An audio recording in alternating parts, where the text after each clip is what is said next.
एही जे के सुटावे दुल्हा ए जे पेंगे आइला हो हमारे बाहर माई छिनरिया बेटा जनमवली हो काहे के तोहर दिया चिट्ठी नरिया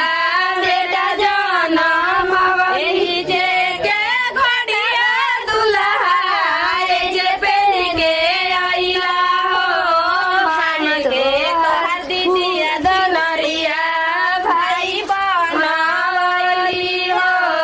काहे के तोहर फुआ छिनरिया भतीजा जनमवली हो अरे तोहारा के बोलैया पिंटू दुल्हनी का दुपहरिया अरे ठीका दुपहरी अरे काहे ना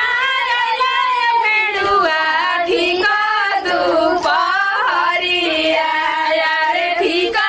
दुपहर बहिनी धरली साली सरहद सोनारा के दो कनिया अरे सोनारा के दो कनिया अरे दीदिया धरली साली सरहद बाजा जावा के दो कनिया बाजा जावा के दो कनिया अरे न फूल के लोढ़वा ले ले भाभी बाड़ी खाड़े हो सिरावा ने गावे दुल्हा परिचिली लारे हो सिरावा झुकावे दुल्हा परिचिली लारे हो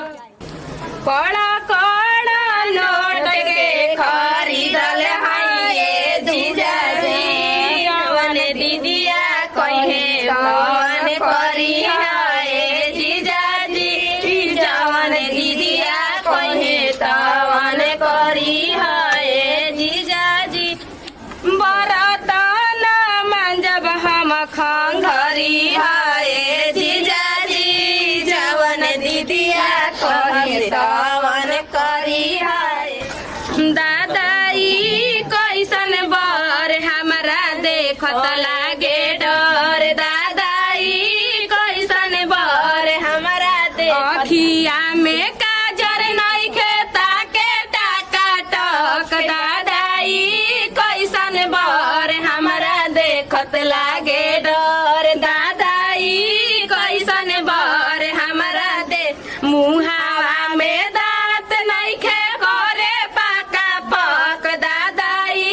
कैसन बर हमरा देखत लागे डर दादाई कैसन बर हमरा देखत हाथावा में घड़ी नइखे टाइम देखे फटाफट दादाई कैसन बीतिए भुला गेली जा बच गेल रुकी जा बहुत सब दिखाया बुनिया किया तो जब ये कहाँ बुनिया बा